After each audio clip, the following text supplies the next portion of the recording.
भगवान विष्णु मत्स्य अवतार। वेद और पुराणों में भगवान विष्णु के 10 प्रमुख अवतारों में से मत्स्य अवतार पहला है। भगवान विष्णु ने मत्स्य रूप सृष्टि के उद्धार और शास्त्रों की रक्षा के लिए धारण किया था। इसमें भगवान विष्णु ने मछली का रूप धारण कर दैत्य पुत्र से पुनः वेदों को प्राप्त किया था। सृष्टि की रचना कैसे हुई यह मत्स्य पुराण में बताया गया है। सनातन हिंदू धर्म में पुराणों में इनका महत्वपूर्ण स्थान है। इनके जरिए ईश्वर के स्वरूप, उनकी लीलाओं और जीवन के सिद्धांतों का वर्णन मिलता है।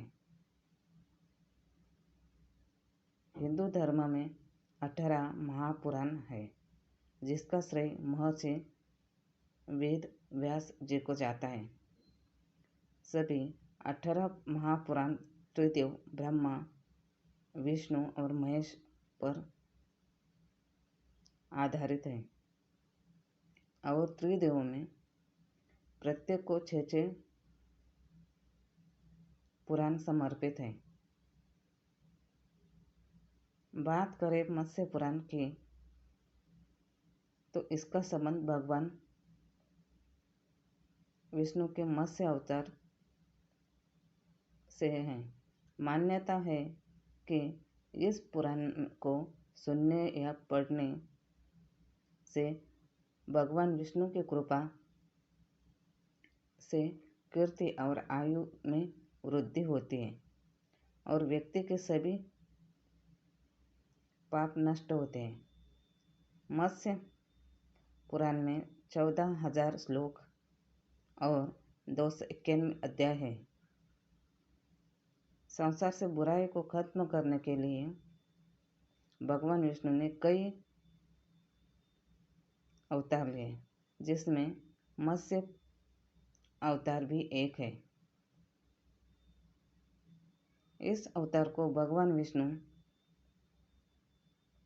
का पहला अवतार माना जाता है। जानते हैं मत्स्य पुराण की कथा और इससे जुड़े महत्व के बारे में। एक बार मनु महाराज कृतमाला नदी में स्नान करने गए। वे संध्या वंदन करते हुए सूर्य को अर्घ्य दे रहे थे। तभी उनके हाथ में एक छोटी सी मछली आ गई और जैसे ही मछली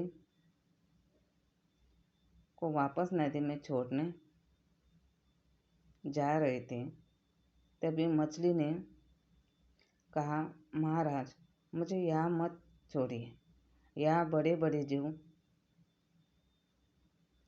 जंतु है जो मुझे खा जाएंगे।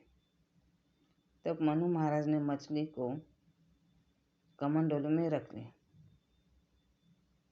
और महल में ले आए। रात भर में मछली का आकार इतना अधिक बढ़ गया कि कमंडलू कम पड़ गया। इसके बाद मनु महाराज ने मछली को एक बड़े से घड़े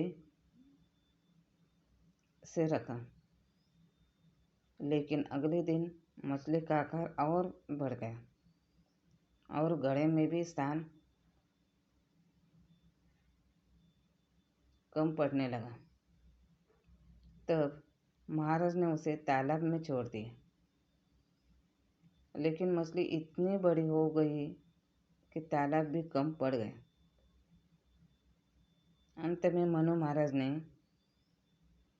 मछली को नदी में छोड़ दिया, जिससे वह समुद्र में चली गई। समुद्र में मछली का आकार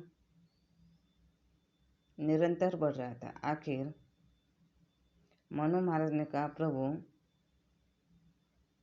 मत्स्य रूप में हमें मोहित करने वाले आप कोई साधारण शक्ति हो नहीं सकते।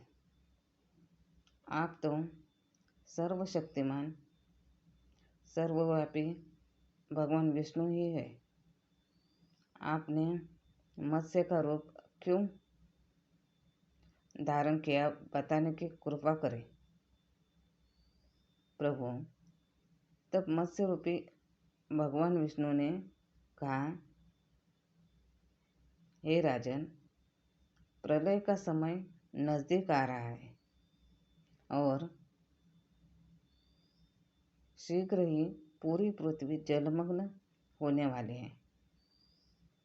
आप सभी अनाजों और औषधियों के बीजों को लेकर 7 ऋषियों के साथ नाव पर बैठ जाइए। मैं उसी समय आपको पुनः दिखाई पड़ूंगा और आपको आत्म तत्व का ज्ञान प्रदान करूंगा। मछली के रूप में भगवान अवतार लेकर भगवान विष्णु ने एक ऋषि को सब प्रकार के जीव जंतु एकत्रित करने के लिए कहा और पृथ्वी जब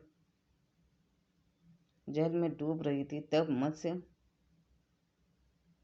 अवतार में भगवान ने उस ऋषि की नाव की रक्षा की। इसके पश्चात ब्रह्मा ने पुनः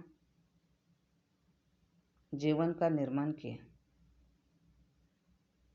मत्स्य के रूप में भगवान विष्णु ने कहा, आज से लेकर 100 वर्ष पृथ्वी पर वर्षा नहीं होगी, जिस कारण भयंकर अकाल आएगा और इस तपे हुए अंगार की वर्षा करने वाले सूर्य के 7 किरणों जीवों का संहार करने में ग्रहण हो जाएंगे। पाताल लोक से ऊपर उठकर संकर्षण के मुख से निकले कई विषाग्नि और भगवान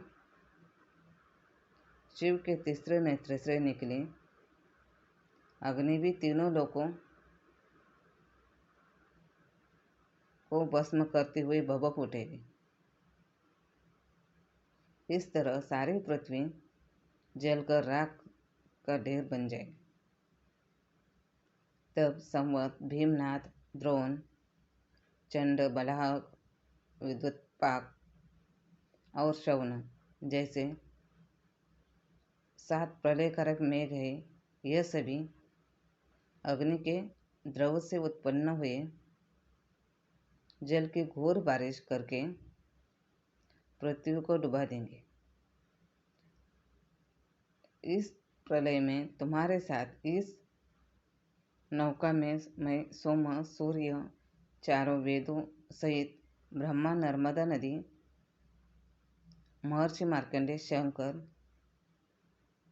चारों वेद, पुराण और विश्व यही बचेगा। भगवान मनु महाराज से कहते हैं, इस प्रलय काल में जब इस तरह से सारी पृथ्वी डूब जाएगी तब तुम्हारे द्वारा ही फिर से सृष्टि का प्रारंभ होगा और मैं वेदों का प्रवर्तन करूंगा। यह कहकर भगवान विष्णु मत्स्य रूप में वही अंतर्धान हो गए। इस प्रकार भगवान ने मत्स्य रूप धारण करके वेदों का उद्धार तो कर किया ही, साथ में संसार के प्राणियों का भी कल्याण किया। प्रलय के अंत होने के समय भगवान ने हयग्रीव असुर को वध कर उससे वेद पुनः वापस लिए और ब्रह्मा जी को सौंप दिए। इस तरह धीरे धीरे जल का प्रवाह कम होने लगा और पृथ्वी दिखने लगी। राजा सत्यव्रत ने जो बीज औषध रखे थे उससे पूरा संसार भर गया। इसके बाद ब्रह्मा जी ने मानसी सृष्टि की रचना की, लेकिन उस सृष्टि का कोई परिणाम न देखकर दक्ष प्रजापति मैथुन सृष्टि से संसार का विकास करते हैं। यही राजा सत्यव्रत सातवें वैवस्वत मनु हुए, जिनका समय आज भी चल रहा है और हम सभी मनु की ही संतान है। इस प्रकार भगवान विष्णु जी ने धर्म की रक्षा की। धन्यवाद। वीडियो पसंद आया हो तो सब्सक्राइब ज़रूर करें।